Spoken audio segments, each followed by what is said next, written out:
it needed to be really, really pure. But what didn't make sense was how Hendrik, who was working on some underutilized piece of equipment in the corner of an obscure German laboratory, was somehow producing better quality oxide than labs with much better equipment. The only other explanation was that there was something specific about the Constance machine, like a unique combination of atmosphere and other chemicals that just happened to make a perfect oxide deposit. It was just too absurd to be believable. It got so bad that at one point colleagues were begging him to publish an entire paper just on the aluminum oxide process. He finally relented, tediously compiling results at dozens of deposition rates and pressures in an unpublished document he circulated around to those who asked. Although he did submit it, it never officially got published by a journal.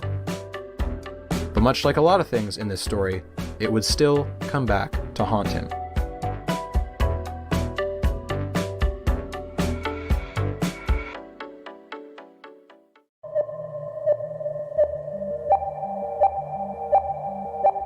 It's impossible to know for sure, but it's thought that the first recorded suspicion of fraud came over a year before the scandal went public. It was in May 2001 in an email from Bob Lawlin, a theoretical physicist. He perhaps felt bold enough to make this claim because, well, he had worked for Bell Labs many years ago and had no problem criticizing his former place of work. But if I had to guess, it was mainly because he had a Nobel Prize under his belt. Bob Lawlin had serious doubts about the deposition of the aluminum oxide. His knowledge of the physics of insulators didn't match up with what he'd heard from Betlog. Lawlin even publicly criticized Betlog in an August 2000 seminar, claiming that the data he was showing was of far too narrow a range to be meaningful. In the summer of 2001, he went so far as to approach Takehiko Ishiguro with his concerns, who then went on to publish one of the first critiques of Hendrik's work. Bob Lawlin had a reputation for being outspoken and highly skeptical in general, so his word alone would not have been enough to spark widespread suspicion. Doubt? Sure, lots of people were confused about Hendrik's exact methods, but fraud? Not quite yet. So why not? Why was there such an aversion to speaking up when so many people either couldn't reproduce or didn't even believe Hendrik's results? Because of the taboo. Science is a difficult line of work, and it only gets done because of collaboration. Jumping to accusations right out of the gate when there might be a much more innocent explanation is never advisable. Not to mention the potential to get it wrong, accusing an innocent person is risky and might turn into a public scandal that can drag on for years. This is made even harder the more famous the accused is. You wouldn't just be accusing Hendrik. By extension, you'd be accusing Betlog. You'd be accusing the entire institution of Bell Labs. Without a smoking gun, indisputable evidence of fraud, it's an uphill battle where it's your credibility against an institution's, a scientific dynasty. If you happen to be wrong, you deal a permanent blow to your own career. If you happen to be right, well, you did the right thing. But every new case of fraud erodes public trust in science and makes it harder to get funding and resources. Not to mention it can lead to fear-mongering about vaccines and 5G cell towers. And even if fraud is a possibility, it's never the first thing people jump to. Maybe he made a mistake. Maybe he just misinterpreted. Maybe I'm not as good at science as I thought I was. As crazy as it sounds, Hendrik evaded discovery for so long because people kept giving him the benefit of the doubt. Getting a paper out of Bell Labs was supposed to be more difficult than a university. In academia, I can write up and submit a manuscript to a journal without having to show it to anyone or getting anyone's approval. At Bell Labs, though, my draft paper was then sent to somebody else in the division, not directly connected with the work, for a once-over before it could be submitted. The assumption was that these checks were being performed on Hendrik's work. In truth, this wasn't happening. Most of the time, Hendrik would run his papers by Betlog and no one else, sometimes ignoring the many experts in the building who would have been able to provide invaluable commentary.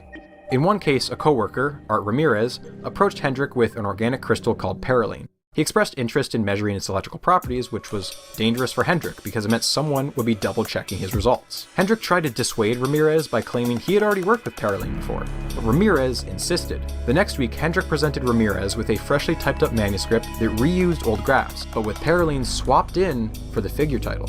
This finally convinced Ramirez to back off.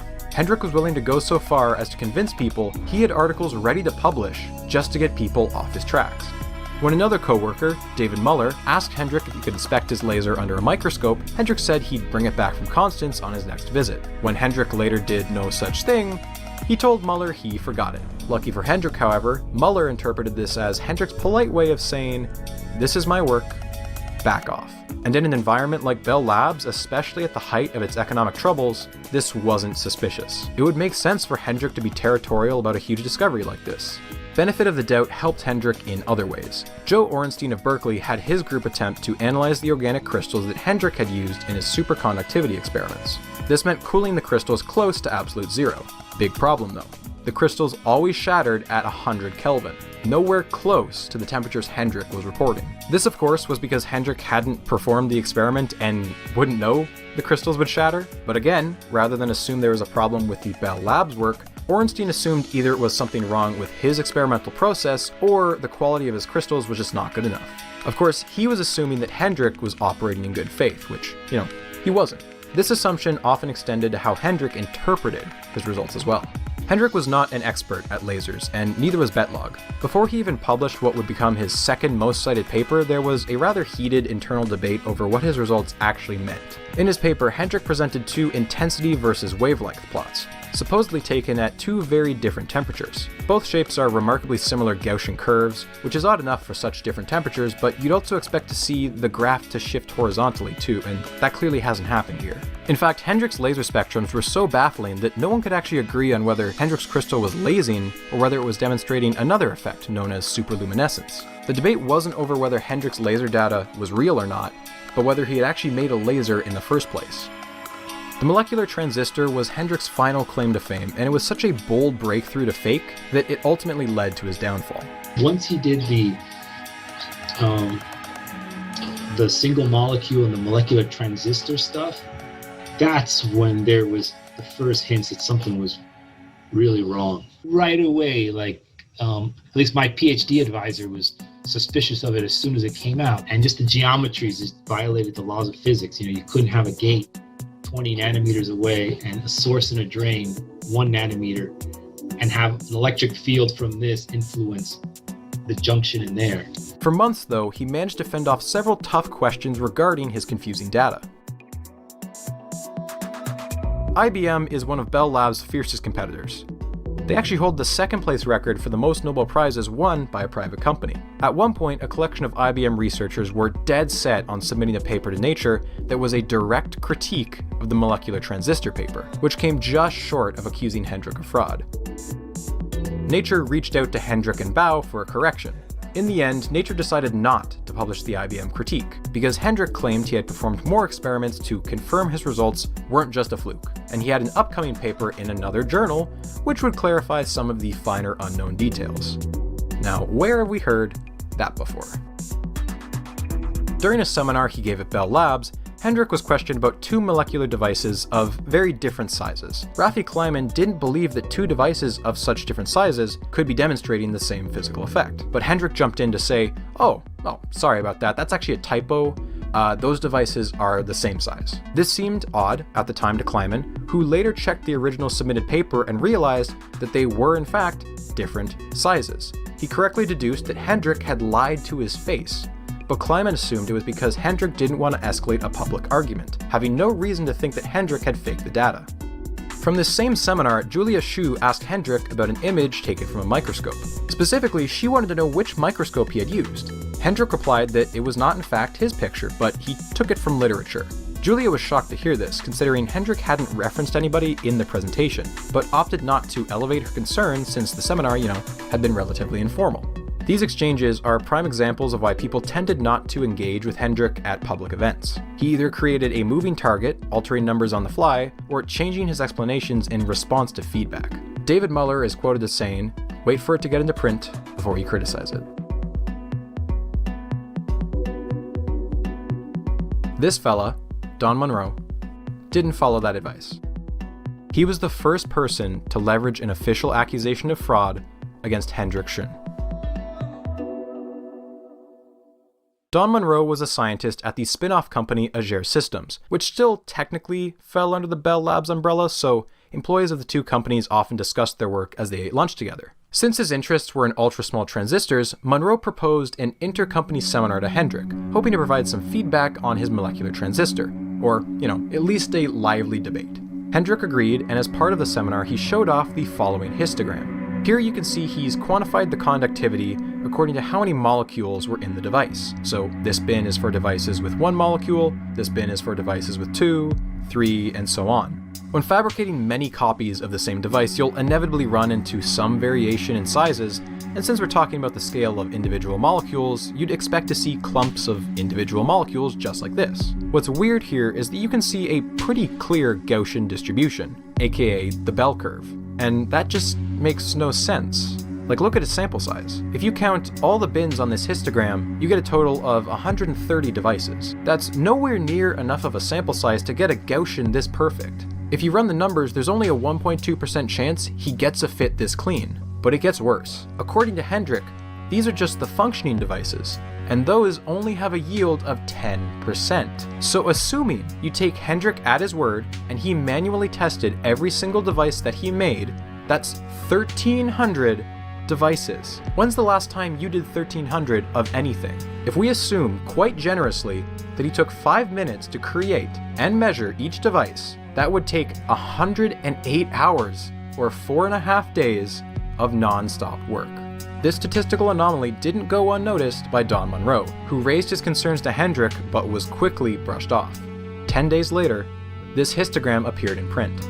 Unsatisfied with Hendrik's explanations, Don Monroe escalated the matter to Hendrik's managers. He was cautious about his wording, never outright saying that fraud had been committed, but his statistical analysis of Hendrik's data very heavily implied that it was the only explanation. It turned out that even prior to this email, Hendrik's managers had been telling him to, pump the brakes on his publishing output, as concerns over his data and lack of experimental details had been rising.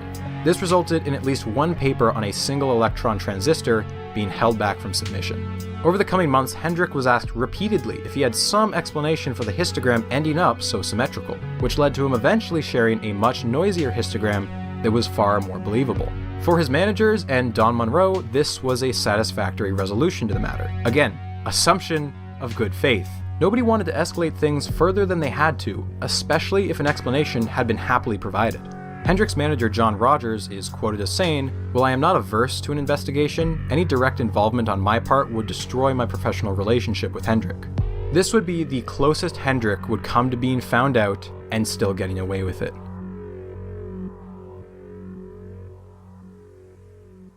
But in a few short months, it would all come crashing down.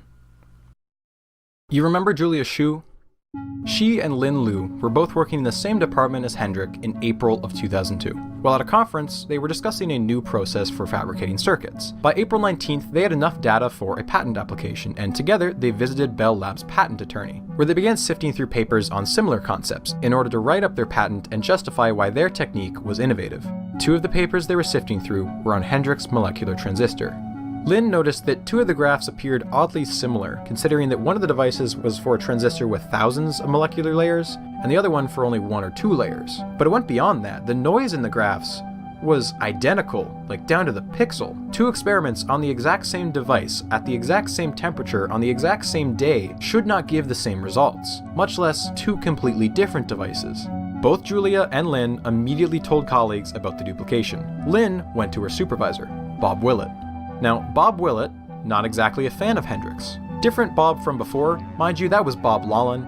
There's a lot of Bobs in science. For a long time now, internal tensions over the believability of Hendrik's work were beginning to boil over. 2 months earlier, Bob Willett had been awarded the $10,000 Oliver E. Buckley Condensed Matter Prize, and a symposium was being organized in his name. Bob Willett was upset to find out Hendrik was scheduled to speak, since he didn't have faith in his results, and ended up getting into a shouting match with Federico Capasso, Hendrik's department head. In the end, Capasso won out, and Hendrik spoke at the symposium. So yeah, Bob Willett, not a fan. After Lin came to him about the duplicate, he immediately went to John Rogers, Hendrik's manager. Julia, at the same time as this, went to Mark Lee, her colleague and also husband, asking him if he could think of any reason why the graphs were so similar, perhaps an artifact of the measurement setup. Mark Lee then, coincidentally, also went to Bob Willett to ask if anybody else knew about the duplication. Mark assumed that Hendrik had just made a mistake and copied in the wrong graph. Bob Willett, who already doubted Hendrik's results, assumed Hendrik had been duplicating data in several papers, as it was the only way to explain his rapid publication pace. Mark approached Hendrik about the duplicate. Hendrik looked embarrassed and admitted that, looks like he made a mistake. Mark then suggested that he send a correction to Science. Mark relayed this encounter with Hendrik to Bob Willett, who then phoned one of his old postdocs, Lydia Sohn, now a professor of physics at Princeton, telling her to keep her eyes open for an upcoming correction in a particular paper of Hendrik's. Whether Bob Willett can technically be considered a whistleblower is up for debate. From his perspective, he was just informing an old student about something he thought was public knowledge, that Hendrik was issuing a correction to one of his papers. But Bob couldn't have predicted what would happen next. Now, Lydia Sohn had been suspicious of Hendrik's papers for some time now. At one point, she had discussed the molecular transistor with a colleague who was adamant that the data was fake. His evidence? The perfectly symmetrical histogram. Little did they know that an internal investigation had already been brought up and resolved over this exact figure. Even based off nothing but the vague hint from Bob Willett, Lydia quickly figured out the problem with Hendrik's paper. But it couldn't have just been a mistake. The curves in these graphs, they're identical. Hendrik had even changed several numbers, and the caption? Like, that's a lot of work to do accidentally. Lydia quickly emailed multiple colleagues at different universities and unanimously agreed there was a serious issue here. They all recommended that Lydia contact Science and Nature, since she was the only one who wasn't in the process of submitting a paper to either journal. At the same time as all of this, John Rogers, who Bob Willett had talked to directly, had been conducting his own investigation into the duplicate figures. He ended up uncovering some figures that looked similar, but not exact duplicates. He just wouldn't have known to look back as far as 2 years earlier to a completely different organic transistor that ended up being the original source for the duplicates Lydia had identified. For those keeping score, we're up to 3 exact duplicate curves for 3 completely different devices in 3 completely different papers across a span of 2 years. The discovery of the 3rd duplicate is credited to Paul McEwen at Cornell. But I do remember coming into the lab one morning, and my PhD advisor was there. His eyes were bloodshot, and he's like, "Scott, come here. You're not going to believe this. Let me show you what I have here." And he had these 2 transparencies printed out, and there was the 2 graphs that were identical noise. And then he did this thing where he puts them over like that. McEwen was one of the first people Lydia informed about her discovery. He showed his findings to Dan Ralph, who was on the committee for the William L. McMillan Prize, which Hendrik had nearly won in 2001, but ultimately did not get because no one had been able to replicate his results yet. But a year later, he was the clear favorite to win for 2002. McEwen's intervention is the reason Hendrik's prize letter was never sent. McEwen compiled a refined set of the 6 most compelling pieces of duplication he could find and sent it to Hendrik, John Rogers, Betlog, and editors at Nature and Science. On May 23rd, the story broke in the New York Times. Too late to turn back now. Bell Lab's reputation was hanging by a thread, and it all depended on how they conducted their investigation. 1 report, 5 committee members, 24 accusations, 127 pages. A report that would revoke a PhD.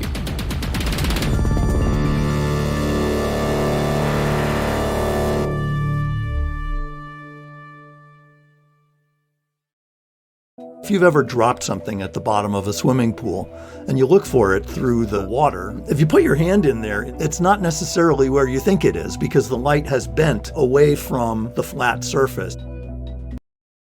When asked, the logic at the time was that if there were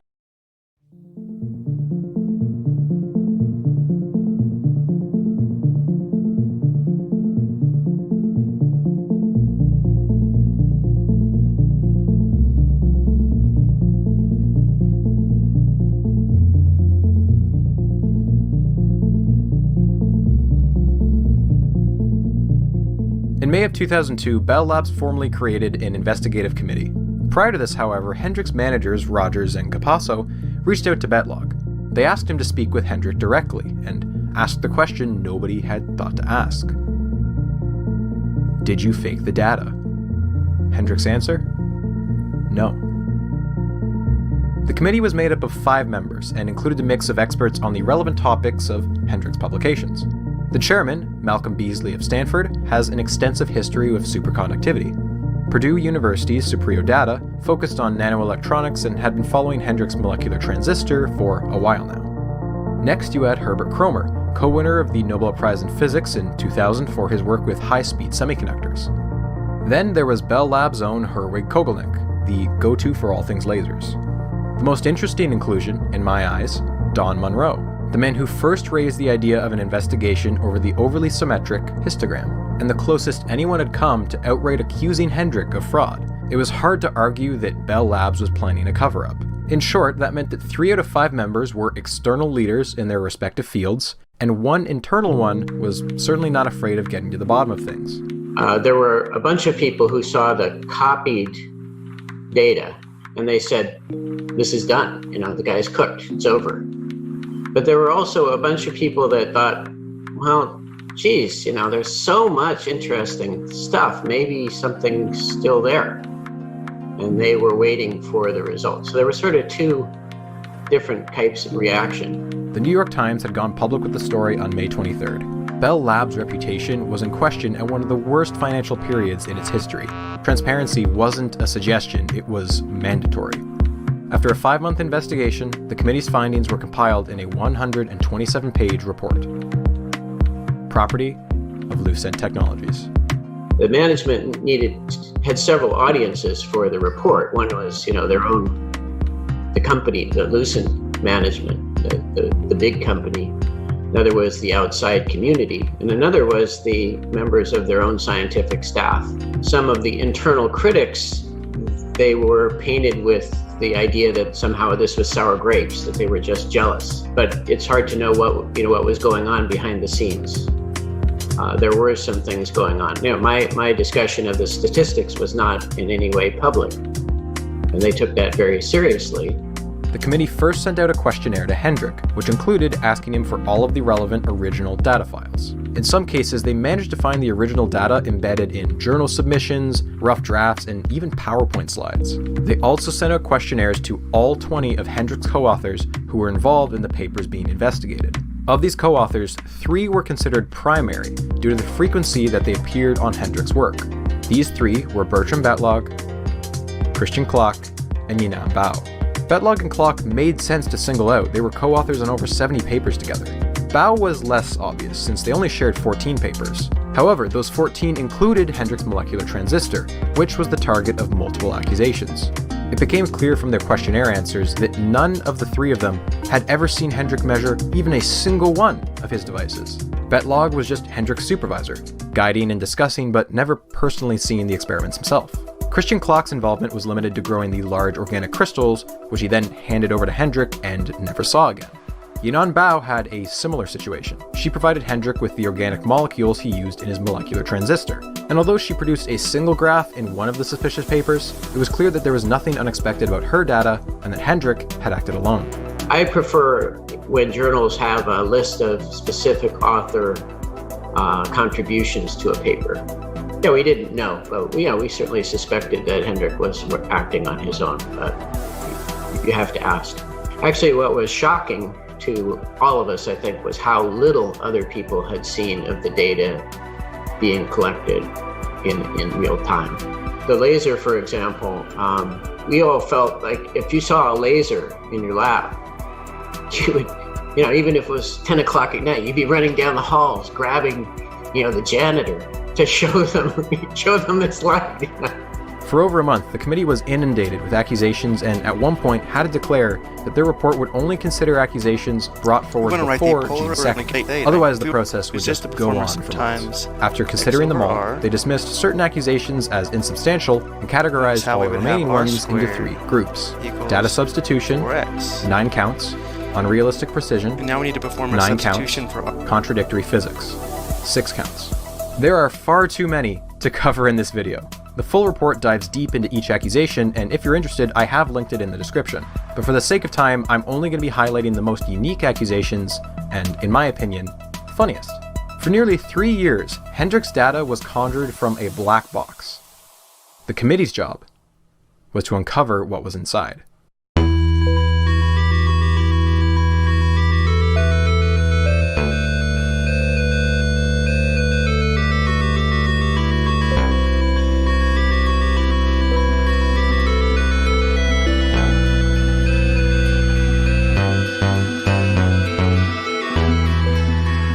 Of the 3 types of accusations, data substitution, or duplication, was the most blatant and easiest to prove. Some of these you could find via visual inspection, just as Lin Lu and Julia Shu had stumbled upon during a late night in the patent office. You've all seen accusation 3 by now. This is what kicked off the whole ordeal. 3 identical curves, including noise, in 3 different papers, for 3 different materials across a span of 2 years. You'll notice the third one has a different numerical scale than the other 2, but the exact same shape, almost as if he was drawing it with a pencil. Cut and dry case. Clearly misconduct on Hendrik's part.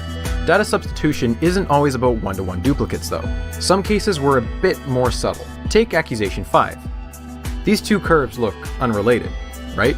Turns out if you look at the raw data, they're exactly off by a constant factor of 3.96. Hendrik made one curve and multiplied that by what the theory suggested would be an appropriate factor.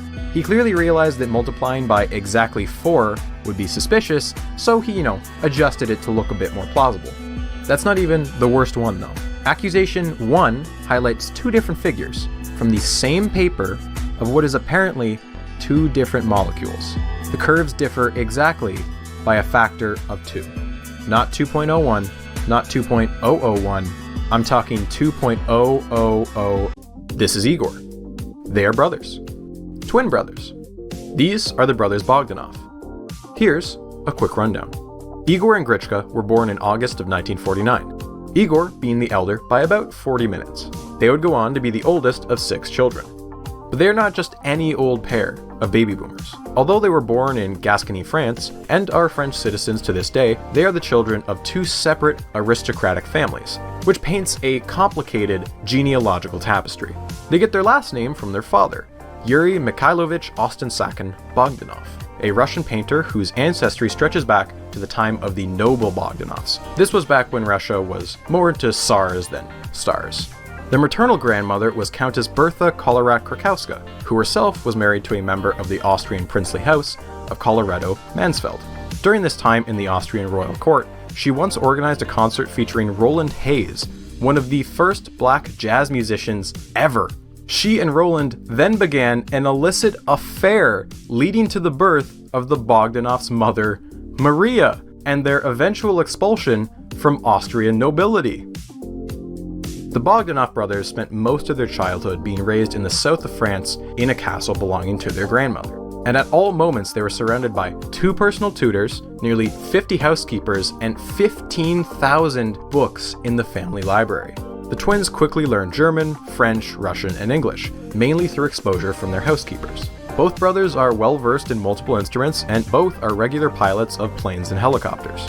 For most of their childhood, they were inseparable, but as they grew up, their differences emerged. Igor has been married 4 times and has 6 children between 3 of them. His spouses range from TV personalities to rich aristocrats.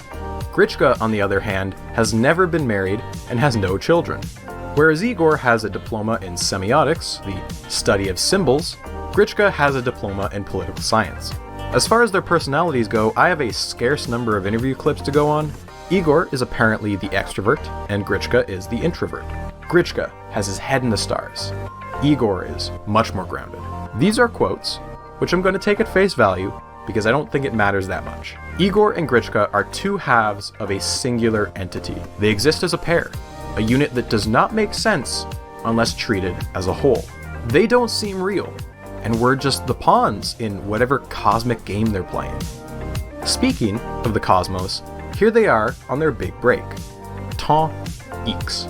Although relatively unknown to international audiences, the brothers Bog were once mega celebrities in 1980s France. Tant X was a speculative sci-fi show where the 2 of them dressed up in gaudy aluminum jumpsuits and interviewed various writers and filmmakers about up-and-coming sci-fi.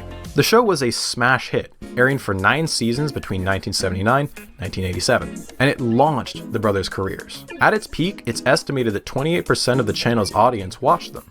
This success happened for a few key reasons. Number 1, sci-fi was going through a bit of a renaissance at this time, with Star Wars and Star Trek at the height of their popularity. And the public had a fascination with robots, transporters, and warp-speed drives. And when the show was airing, they were talking about stuff like decoding the genome and the internet back when those were just sci-fi. And now they're real. The second reason is that Tant X broadcasted on the TF1 network, which at the time was one of the 3 TV channels in France that was free for anyone to watch. And the third reason should be obvious from any of these photos. Look at these beefcakes. These are 2 good-looking guys. After their initial run on Temps X, they would go on to host a few additional miniseries here and there, but with an increasingly lukewarm reception from the public.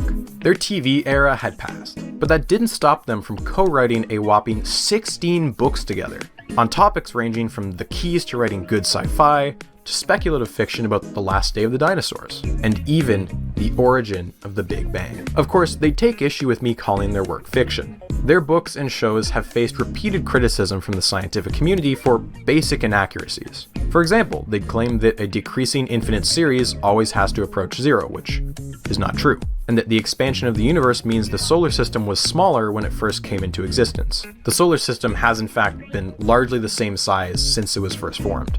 Just for context, I got one of their books at the library for research purposes, and this one came with some comments in the margins. Quel bavard. Connerie. Petite bite. This one's just so what, idiot? Let me tell you though, after reading one of their books, I get it. Like, I get the appeal. Their books shouldn't be used in place of graduate level textbooks, but they write delightful overviews of complex topics. Their style is, at times, overly self-indulgent. This book may just change your life. But that's not exactly rare when it comes to other pop science authors. Look, whether it's a clip from the 80s in aluminum foil jumpsuits, or a clip from a talk show last year, the twins are excellent public speakers.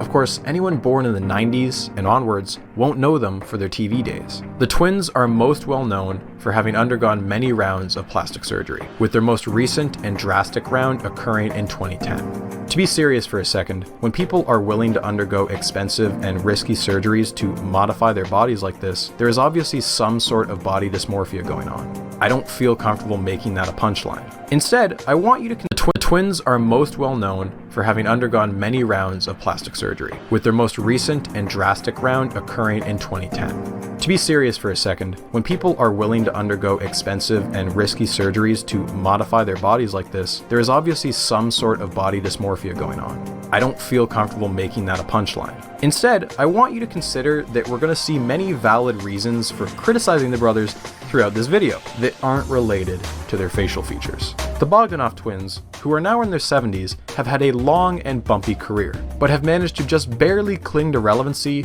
through a combination of genuine charm and absurd antics. But this video is about one particular period of their life. Specifically, the events that led to this forum post on October 24th, 2002. This is the story of how Igor and Grichka became Dr. Igor and Dr. Grichka.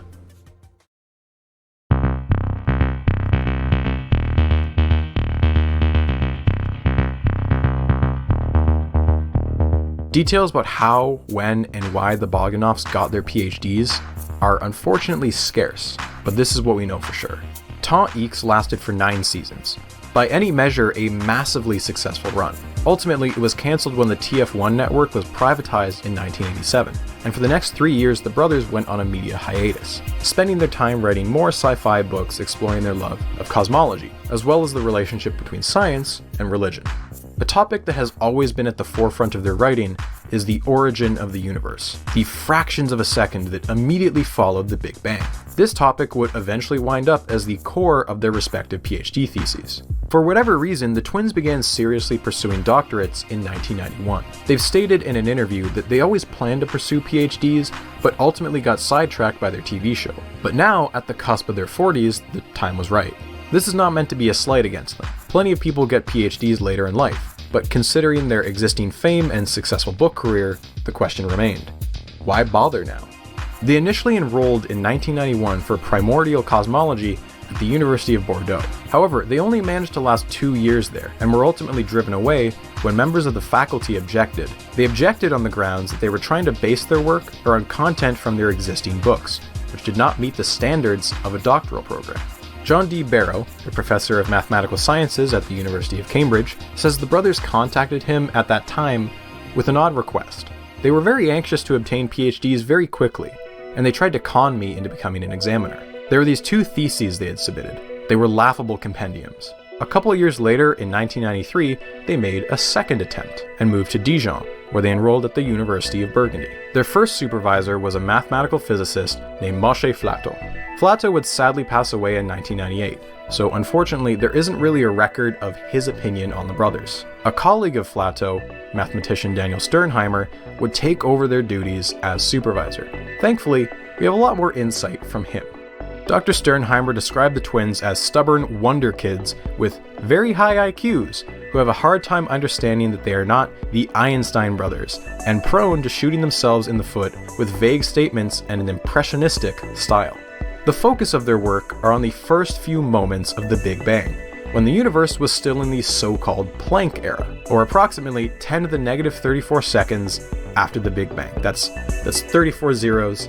That's a very small number, very, very small. This is the smallest unit of time that has any meaning under quantum mechanics. After the Planck era is when all of the quarks and the atoms formed, and we have some decent theories about how all that happened, but before that we know very little about the state of the universe. The brothers claim that at this time scale, the usual math used for quantum mechanics falls apart, and a new mathematical construction is required.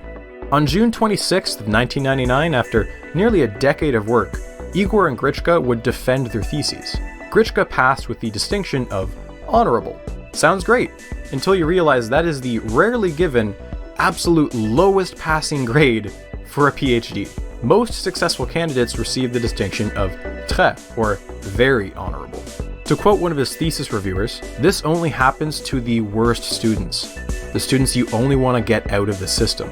And even then, Grichka was torn apart in the question and answer section. He answered almost none of the questions correctly, especially those focused on the physics. According to another reviewer, the mathematicians on the jury made a case that he could pass as long as he changed his degree subject from physics to mathematics, in addition to heavy revisions. Igor, on the other hand, did not strictly fail. He would dispute that choice of words. So, to use his own words, he withdrew his thesis because the review committee was hostile. However, he was told he could reattempt if he could manage to publish in 3 or 4 journals, which to be clear, is an extremely bizarre condition for granting a doctorate. It's straight up unheard of. If this feels like a cop-out, it is. Despite this bizarre publishing condition, by the end of 2001, with the help of his brother, Igor had managed to publish 5 papers in 5 journals. And those journals were Annals of Physics, the Czechoslovak Journal of Physics, the Chinese Journal of Physics, Il Nuovo Cemento, and arguably the most notable, Classical and Quantum Gravity. He defended his thesis for a second time and was granted the title of doctor on July 8th of 2002. These two 53-year-olds were now doctors. And if Igor had passed on his first try like his brother, this might be the end of the story. You wouldn't be watching this video. Like many PhD candidates, their theses would fall into obscurity in the archives of a French university, and they would continue on their way to further book sales and a TV show or two. But when Igor submitted his work to journals, he made their work public. They had eyes on them now. We'll never know how many people saw the papers and didn't give them a second thought. Just by looking at the publication dates, they went nearly a full year with no one taking much notice. But then someone did.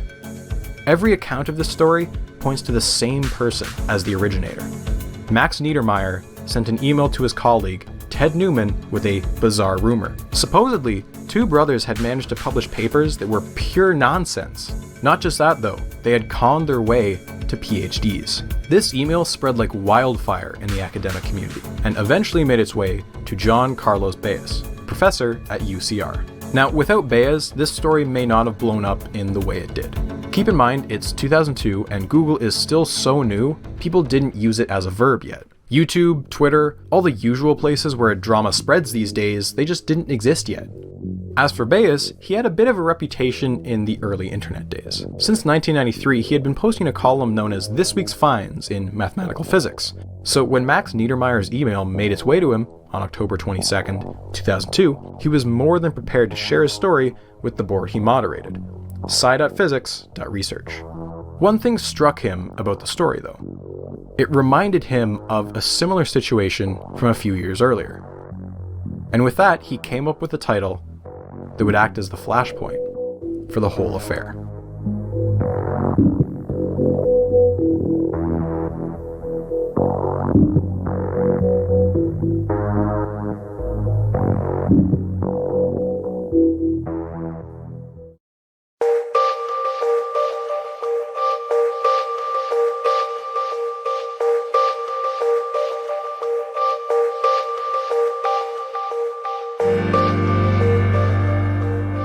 John Baez opened his post with a callback to Alan Sokol's hoax, and then laid out the rumors as he'd heard them.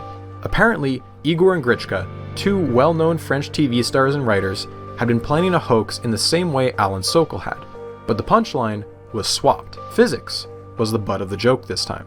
The idea being that physics had gotten so niche and convoluted with too much jargon that no one could tell what was real and what was fake anymore. The first step in their alleged plan had been to interview prominent string theorists to master the jargon necessary for writing a gibberish PhD. Then, as part of a grand spectacle to cap off their hoax, they defended their thesis at l'École Polytechnique on the same day, with live TV crews and ate dinner with the president. Baez then ends his post with links to the brothers' theses and some quick comments about some of the gibberish that stood out to him. The forum went wild and began tearing into the papers, as well as generating several new threads. The conclusion most seemed to draw, even if they weren't 100% experts in the subject matter, was that all the vocabulary and buzzwords were real, but arranged in such a way that had little to no meaning. One of the most common examples had to do with Foucault's pendulum, that being the famous experiment where you set up a bunch of dominoes in a circle, you wait a day, and then the rotation of the Earth means the pendulum will knock over every single domino. We draw from the above that whatever the orientation, the plane of oscillation of Foucault's pendulum is necessarily aligned with the initial singularity marking the origin of physical space S3. John Baez is quick to point out that you can remove a bunch of words to say the following. Since the Big Bang happened everywhere, no matter which way a pendulum swings, the plane in which it swings can be said to intersect the Big Bang. Or even more simply, any plane contains a point. So why even invoke Foucault's pendulum at all? Well, it's likely the brothers invoked it because it's a famous piece of French scientific history, which wouldn't feel out of place in one of their books, for instance, but it does feel out of place in a highly technical academic paper. The papers as a whole are a jumbled mess of different ideas and concepts with a complete lack of coherence. Urs Schreiber went to the trouble of trying to summarize the papers into 5 central ideas, based on which types of jargon got used. He landed on A. Statistical mechanics, B. Topological field theory, C. Cosmology, D. String theory, and E. Quantum mechanics. And that might not sound that weird if you're not familiar with these fields, but they're 5 very distinct fields, and mixing and matching the jargon, it makes no sense. Schreiber even notes that the only reference to string theory is the Hadron temperature, and the rest of the paper has almost nothing to do with string theory. As the forum post picked up steam, bigger and bigger names started to weigh in. Alain Conte, winner of the Fields Medal, stated that I didn't need long to convince myself that they're talking about things they haven't mastered. Nobel Prize winner George Charpak made it clear that the Bogdanov's presence in the scientific community was non-existent. Perhaps the most shocking fact, however, was that 3 of the 5 papers appeared to be nearly identical, and that all of them were just shorter versions of the 8-page paper in classical and quantum gravity. And to be clear, it's not uncommon to get multiple papers from a single thesis. They're long and diverse pieces of work. But you're not supposed to literally submit the same paper to multiple journals. It seems Igor had found himself a loophole. Now, it should be clarified that the rumor John Baez had heard had been exaggerated. For one, the school was incorrect. Igor and Grichka had passed their doctorates 3 years apart, and no TV crew was involved. As for the rumor about the president, this one is obviously false, but its origins aren't that far-fetched. Pierre Sarkozy, son of then French President Nicolas Sarkozy, had been a producer for one of the brothers' TV shows. The last part of the rumor was harder to disprove. Were the brothers actually trying to pull off a hoax, or were they genuinely trying to get PhDs? The Usenet forum was split on this point. Some argued that the papers were too absurd not to be a hoax. It should be obvious to anyone in the field that they were nothing but a bunch of buzzwords strung together in a way that had no meaning. Other points in favor of the hoax premise was the brothers themselves. The brothers had backgrounds in social commentary and flashy theatrics, and they'd taken the last decade off from their lucrative careers to pursue lengthy PhDs. All signs pointed to them being up to something. But other posters countered that if it was a hoax, the thesis committee would have had to been complicit. People like Sternheimer, who are well respected, would be putting their jobs on the line for a pretty idiotic prank. Not to mention the university as a whole. Others pointed out that there was a key difference when comparing to Sokol's paper. Anyone who took a careful read of Sokol's paper could quickly find the humor in it. The vocabulary was so absurd that the hoax was almost begging to be discovered. But a reading of the brothers' work gave off the distinct impression of someone trying very hard to be taken seriously. So, are these misunderstood geniuses? Or are they the dumbest boys alive? The answer to this last mystery would come far sooner than anyone expected. The next day, from the brothers themselves. Dennis Overby, a reporter with the New York Times, had reached out to the brothers for comment, and they vehemently denied the hoax premise. They were adamant that their work was genuine, and they did not understand where the comparisons to the Sokol hoax were coming from. This was followed soon after on October 29th, when a joint account for Igor and Grichka dropped into the original forum thread. They opened by saying the accusations were pure nonsense, and that this campaign likely originated in France and was due to an ancient editorial conflict that was attempting to slander them and their new TV show. They also quoted an apology from Max Niedermeyer. Niedermeyer had emailed the brothers to set their record straight about the initial exaggerated rumor, and the brothers used this as leverage to spin their slander conspiracy. They also began circulating an unsubstantiated rumor that the Harvard String Theory group had initially thought the papers were a hoax, only to change their minds when they were told it was real. No names ever got associated with this story, and is likely just a fabrication on the part of the brothers. In any case, the next week or so consisted of the brothers attempting, and largely failing, to respond to specific questions about their work. Folks like John Baez, Peter Woit, and Steve Carlip did their best to try and pin the brothers down. But as one article put it, it was like watching someone trying to nail Jell-O to a wall. The ever-humble brothers insisted that these folks just hadn't read their work carefully enough, and they were more than happy to validate rumors of their intelligence. As far as this geniuses question is concerned, well, let's say that we never advertised anything about it. The only thing which is true is that we have a solid training in IQ tests, so our results might seem impressive, over 200, but it does not mean much. We never talk about this, and even refuse to become members of Mensa. The forum had become essentially a dogpile on the brothers, and the more the twins spoke, the less willing people were to give them the benefit of the doubt. This process continued until late December, when it looked like things might finally be running out of steam. And now, it was time to pick up the pieces.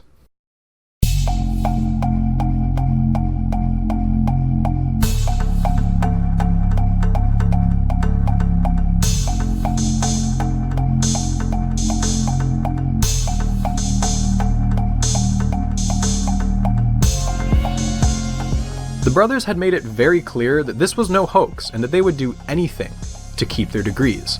Except it wasn't clear that anyone was trying to take away their degrees. After all, there was no evidence they had cheated or fabricated anything. They were passed by a committee who, despite the odd extra condition of publishing to journals, had treated them like normal students. If anything, the fact that their work had been approved by 5 separate journals, it meant that their work had been given the green light by dozens of people. The question was, had those referees been negligent? Let's start with the original thesis committee. This was not our specialty, he says.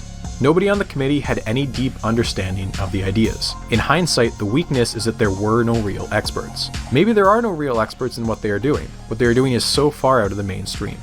Robert Cockerill stated that the brothers' work is certainly no better or worse than that of some established theoretical physicists. Igor's thesis had many things Dr. Jackie didn't understand, but he found it intriguing. All these were ideas that could possibly make sense. It showed some originality and some familiarity with the jargon. That's all I ask. The most damning quote is from their supervisor. Dr. Sternheimer says that he is not an expert in all points of Grichka's work, and so did not follow his every point. But some of the dissertation was in his field, and I made sure that that part deserved a PhD in mathematics. Still, he thinks that the brothers' strength is in popularizing science, not doing it. These guys worked for 10 years without pay. They have the right to have their work recognized with a diploma, which is nothing much these days. Ignatios Antoniadis was one of Grichka's reviewers who later reversed his judgment. I had given a favorable opinion for Grichka's defense, based on a rapid and indulgent reading of the thesis text. Alas, I was completely mistaken. The scientific language was just an appearance behind which hid incompetence and ignorance of even basic physics. As for the papers, the outlook is not much better. One report only has a few notes, and all of them are about typos or citation formatting. Another asks for fixes to spacing and equation formatting. Almost no comments on the mathematics. That's not to say all the reviewers were at fault. Eli Hawkins, on the other hand, gave the brothers a harsh negative review for the Annals of Physics. It is difficult to describe what is wrong in Section 4 since almost nothing is right. It would take up too much space to enumerate all the mistakes. Indeed, it is difficult to say where one error ends and the next begins. In conclusion, I would not recommend that this paper be published in this or any journal. So were there any consequences? Fewer than you'd hope for. Classical and Quantum Gravity issued a statement admitting that they were aware as early as April that the paper did not meet their current editorial guidelines and that it shouldn't have been published. But rather than retracting the paper, they published comments and replies to correct the mistake. Annals of Physics was the only journal to actually retract the paper. The agreement to use publications as the critical benchmark for granting a degree is ass backwards, says Frank A. Wilczek, a professor of physics at MIT. It's a real cop-out by the committee and totally unacceptable. Wilczek eventually got hired on as the editor-in-chief of Annals of Physics after the scandal, and he vowed to correct the journal's slipping standards. The remaining 3 journals never commented. Jacques Distler made a good point. The brothers hadn't uploaded their papers to the online archive generally used by most physicists at this point. Because of this, almost no one would have read them. This is more evidence that they were trying to fly under the radar. Jacques argues that it was the association with the Sokal hoax that caused anyone to bother paying attention to them. And there is credibility to that idea. John Baez mentioned that an NYT reporter was only interested in doing a story on the scandal if the paper was a hoax, not just a paper people thought was a hoax. Everyone in their kitchen sink had an opinion on what the scandal meant for physics. Peter Woit argued that the Bogdanovs' work is significantly more incoherent than just about anything else being published. But the increasingly low standard of coherence in the whole field is what allowed them to think that they were doing something sensible and to get it published. Steve Carlip had a more middle-of-the-road take. Referees are volunteers, who as a whole put in a great deal of work for no credit, no money, and little or no recognition, for the good of the community. Sometimes a referee makes a mistake. Sometimes 2 referees make the same mistake at the same time. I'm a little surprised that anyone is surprised at this. Surely you've seen bad papers published in good journals before this. Referees give opinions. The real peer review begins after a paper is published. But out of all these opinions, I imagine you're mainly interested in one in particular. What did Alan Sokal think? What's sauce for the goose is sauce for the gander. An expression I'm sure means something but which I refuse to look up. Okay, fine. Apparently it means he was disappointed that he didn't have a true rival for his hoax. After all, to repeat his quote from earlier, sloppy sociology, like sloppy science, is useless, or even counterproductive. Now sure, the intentions were different, but the end result has largely been the same. The fact that no one could tell whether the papers were a hoax or not says a lot about the editorial standards of a few journals, but should not be taken as a grand indictment of a whole field. Also, there's nowhere else to fit this into the script, but Alan Sokal's profile picture is a Breath of the Wild, and I just really wanted to include that. The brothers continued to insist that the true value of their work would become obvious if you just read their papers. So, sure, let's play by the rules. A work of such obvious importance must have a few citations. And would you look at that? I'm sure this is exactly what they meant. I guess, in the end, everyone moved on with their lives, and let the brothers fade into obscurity. And for a pair of celebrities, that may be the worst ending they could have hoped for. That's all I have for you. Thanks for watching.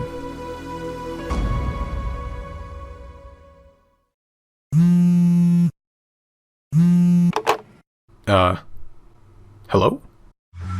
Monsieur Broccoli, aviez-vous l'impression que cette vidéo était terminée?